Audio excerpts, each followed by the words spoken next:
গুরুত্বপূর্ণ বয়ান পেশ করবেন জনাব কারি মোহাম্মদ ইব্রাহিম খলিল, সাবেক যুগ্ম সাধারণ সম্পাদক, বাংলাদেশ মুজাহিদ কমিটি, রাজাপুর উপজেলা শাখা। السلام عليكم ورحمة الله وبركاته. الحمد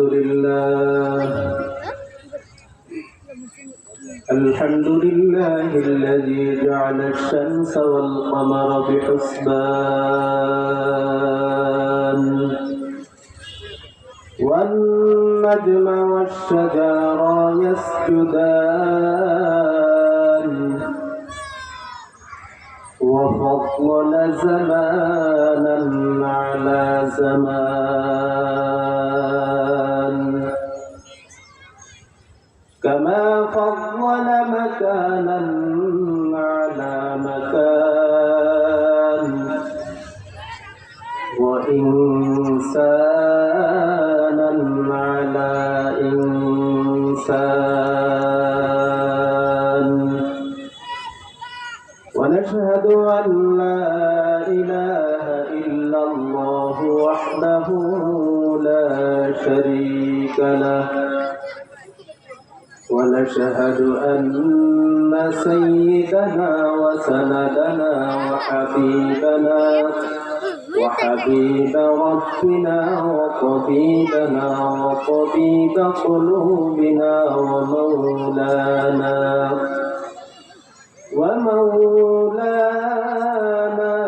محمدا عبده ورسوله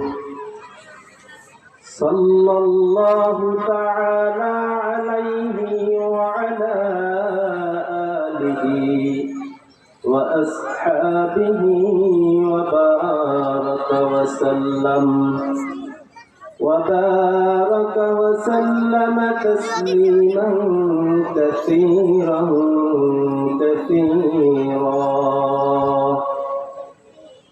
أما بعد فأعوذ بالله من الشيطان الرجيم بسم الله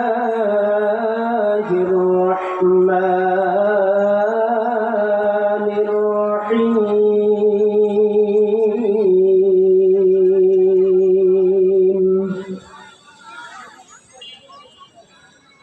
قل إن كنتم تحبون الله فاتبعوني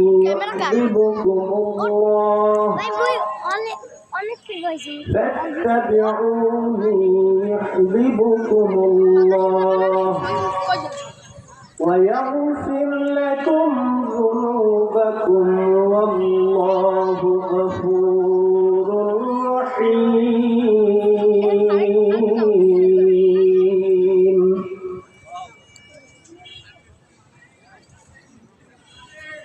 إن الله وملائكته يصلون على النبي يا أيها الذين آمنوا صلوا عليه وسلموا تسليما.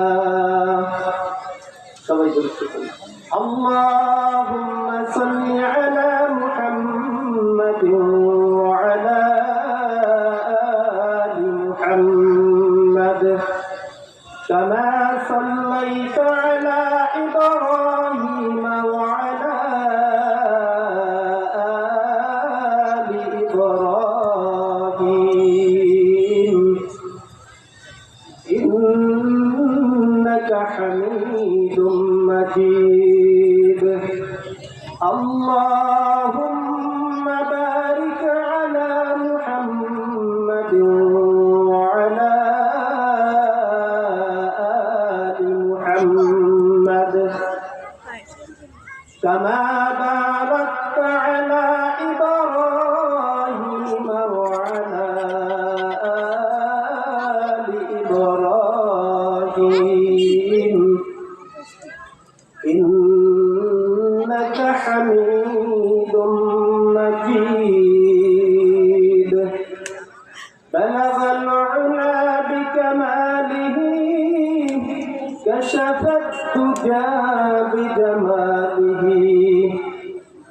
حسنت جميع خصاله صلوا عليه وآله رب الله لا إله غيره ونبيه محمد مصطفاه ديني الإسلام دين موقه أرجو غفرانا عفوا عنده مقتدى نبي وصحبه نجوم للهداية في جماه لا إله لا إله إلا الله لا إله إلا الله لا إله إلا الله لا إله إلا الله لا إله إلا الله لا إله إلا الله لا إله إلا الله لا إله إلا الله لا إله إلا الله لا إله إلا الله لا إله إلا الله محمد رسول الله صلى الله عليه وسلم الحمد لله আল্লাহ সুবহানাহু ওয়া তাআলার দরবারে অসংখ্য অগণিত শুকরিয়া আদায় করতেছি যে মহান রব্বুল আলামিন আমাদেরকে এই ফিতনা ফাসাদের জমানায় ঈমান ও আমলকে দুরুস্ত রেখে আল্লাহ সুবহানাহু ওয়া তাআলা অধ্যকার আয়োজিত ঐতিহ্যবাহী রাজাপুর পাইলট হাই স্কুল ময়দানে বাংলাদেশ মুজাহিদ কমিটি রাজাপুর উপজেলা ও সৈয়দ ফজলুল করিম রহমাতুল্লাহ মাদ্রাসা কমপ্লেক্সের উদ্যোগে অধ্যকার আয়োজিত এই মাহফিলে আমাদেরকে আসা এবং বসার মতো তৌফিক দান করলেন। এই জন্য রব্বে কারিমের দরবারে দিল খুলে অন্তরের অন্তঃস্থল থেকে কালিমাতুশ শুকর উচ্চ আওয়াজে আদায় করি আলহামদুলিল্লাহ। সময় কম, অল্প সময়, যাই হোক আমি আপনাদের সামনে আসলে বক্তাও না কিছু না, আসছি দোয়া নেওয়ার জন্য, একটু অন্য কিছু না। আলহামদুলিল্লাহ যেখানে আমার শায়েখ আসবেন, অনেক ওলামাই কেরামগণ এখানে উপস্থিত থাকিয়া তাশরীফ পেশ করবেন, অনেক গুরুত্বপূর্ণ আলোচনা করবেন। আমি আশা করব ইনশাআল্লাহ আপনারা শুরু থেকে শেষ পর্যন্ত ধৈর্য সহকারে শায়েখের মোনাজাতের পর এরপর আমরা উঠবো ইনশাআল্লাহ, ঠিক না? এর আগে আমরা ওঠা বসা করব না। আর আমি অনুরোধ করব যারা এখনো বিক্ষিপ্তভাবে এদিক সেদিক ঘোরাফেরা করতেছেন, মেহেরবানি করে আমরা মাহফিল ময়দানে বসে যাই। আসলে দুনিয়ার মধ্যে সবচেয়ে উত্তম জায়গা এইটা আসলে আমাদের বুঝে আসে না, কি ঠিক না? দুনিয়ার মধ্যে সবচেয়ে উত্তম জায়গা এখন দামি জায়গা, অনেক দামি। রাসূল পাক সাল্লাল্লাহু আলাইহি ওয়াসাল্লাম সাহাবায়ে কেরাম আজমাইনদের বলতেন, তোমরা কি দুনিয়াতে বৈশা জান্নাতি ফল ভক্ষণ করতে চাও? সাহাবায়ে কেরাম আজমাইনরা বললেন, ইয়া রাসূলুল্লাহ, ইয়া হাবিবাল্লাহ, অবশ্যই, কে না চায়? দুনিয়ায় বৈশা যদি জান্নাতি ফল পাওয়া যায় কে ভক্ষণ না করে বলেন? তাহলে বলে আল্লাহ রাসূল বললেন, তোমরা জিকিরের মজলিসে বসো, দ্বীনি মজলিসে বসো। দ্বীনি মজলিসে যেই সমস্ত আলোচনা করা হয়, যেই সমস্ত কথা বলা হয়, এই জিকির আজকাল যা কিছু করা হয়, এটা জান্নাতি ফল। সুবহানাল্লাহ। শায়েখ রহমাতুল্লাহ বলতেন, এই মজলিসে যারা বসছে তারা কম পক্ষে 50 লক্ষ নেকির কম জমা হইতেই পারে। সুবহানাল্লাহ বলবেন না? কি বলতেন না? সব সময় বলতেন। আসলে আমরা এই দুনিয়ার বুঝি না। আমরা এই যে নেকি, এই নেকি হাসরের ময়দানে আমাদের কাজে আসবে, কিন্তু এখন বুঝি না। আমরা এখন নগদ যা পাই তাই এখানে আসলে টাকা দিবে। দেখবেন আলহামদুলিল্লাহ শাইখের মাহফিলে অসংখ্য অগণিত মানুষ আসবে, ইনশাআল্লাহ আসতেছে, দলে দলে যোগদান করবেন। কিন্তু দেখবেন একদল মানুষ পিছনে বৈশা বিভিন্ন রকম কার্যকলাপ পিছনে বৈশা সমালোচনা করবে। কি করবে না? কতক লোক আছে দেখবেন মাহফিলের ময়দানে আসতে পারবে না, কতক লোক বাইরে বৈশা বাদাম করবে, বিভিন্ন রকম চায়ের দোকানে রাস্তাঘাটে ঘোরাফেরা করে, এখনো করতেছে।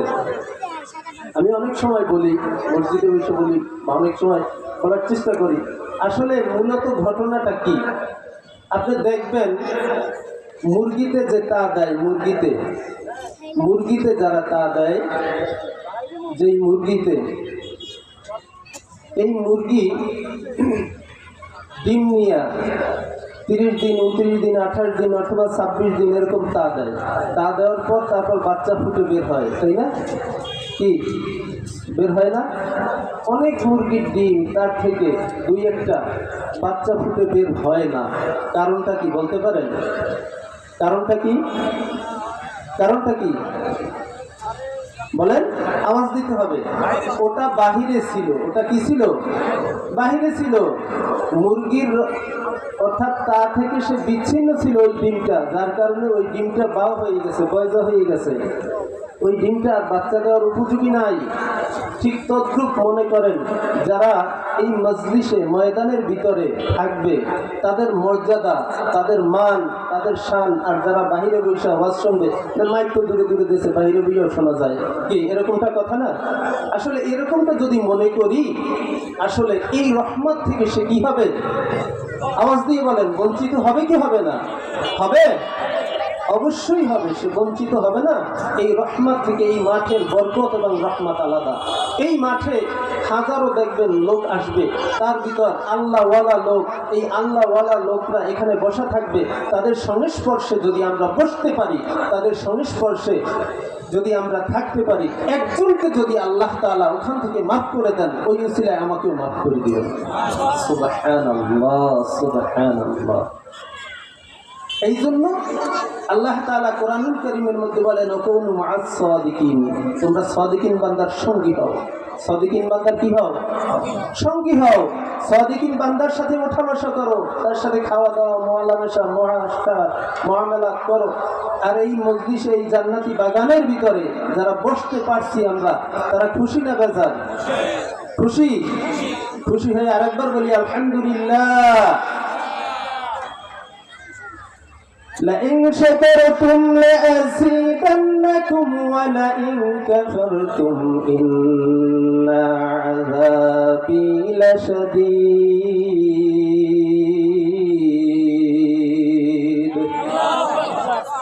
আল্লাহ তাআলা কোরআনুল কারীমের মধ্যে বলেন, যেই বান্দা বান্দি আমার নিয়ামতের শুকরিয়া আদায় করবে।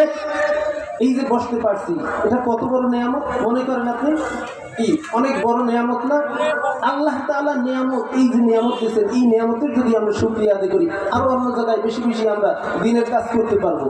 আল্লাহ তাআলা বলেন যে এই বান্দা বান্দি আমার নিয়ামতের শুকরিয়া আদায় করবে, আমি তার নিয়ামত বেশি বেশি বাড়াইয়া দিব। বলেন সুবহানাল্লাহ। যেই বান্দা বান্দি আমার নিয়ামতের শুকরিয়া আদায় করবে, আমি তার কাছ থেকে নিয়ামত ছিনিয়ে নিয়ে যাবো। বলেন নাউজুবিল্লাহ। শুধু নিয়ামত ছিনিয়ে নিয়ে যাবো তাই নয়, তার কঠিন আযাবের মধ্যে নিক্ষিপ্ত করবো। নাউজুবিল্লাহ। তাহলে আজানের সময় সমাগত হয়ে গেছে। আমি আগেই বলছি, আমি আপনাদের সামনে আসছি একটু দোয়া নেওয়ার জন্য, জাস্ট আর কিচ্ছু না, শুধু একটু দোয়া নেওয়ার জন্য। দোয়া করবেন যেন আমি যে আপনাদের সামনে আয়াতে কারিমা তেলাওয়াত করেছিলাম, সেই আয়াতে কারিমা থেকে সামান্য একটু কথা বলি। আল্লাহ তাআলা কোরআনুল কারীমের মধ্যে বলেন, কুল ইন কুনতুম তুহিব্বুনাল্লাহ ফাত্তাবিউনি ইউহিব্বুকুমুল্লাহ। যদি কোনো বান্দা বান্দি আমি মাওলাকে ভালোবাসতে চাই, কাকে? কাকে বলেন? আমি আল্লাহকে। মহব্বত করে, দাবিদার। আল্লাহকে মহব্বত করে দাবিদার এই অঞ্চলে নাই, এই মাঠে নাই? কি আছে? সে যেন কি করে? আমার নবীকে মহব্বত করে, ভালোবাসে। তাহলে আল্লাহকে ভালোবাসার মাপকাঠি কি বলেন? রাসূলের মহব্বত। আল্লাহকে ভালোবাসার মাপকাঠি কি? রাসূলের মহব্বত। আর রাসূলকে ভালোবাসার মাপকাঠি, সংক্ষেপ শেষ করতেছি, রাসূলের ভালোবাসার মাপকাঠি রাসূলের সুন্নাত। রাসূলের ভালোবাসার মাপকাঠি কি? রাসূলের সুন্নাত। আল্লাহ তাআলা আমাদেরকে যেন আল্লাহর হুকুম এবং নবীজির তরিকা অনুযায়ী আমাদের জিন্দেগিকে পরিচালিত করেন। আমিন। ওয়া আখির দাওয়ানা আলহামদুলিল্লাহি রাব্বিল আলামিন। আসসালামু আলাইকুম ওয়া রাহমাতুল্লাহি ওয়া বারাকাতুহু। আলহামদুলিল্লাহ। বাংলাদেশ মুজাহিদ কমিটি রাজাপুর উপজেলা শাখার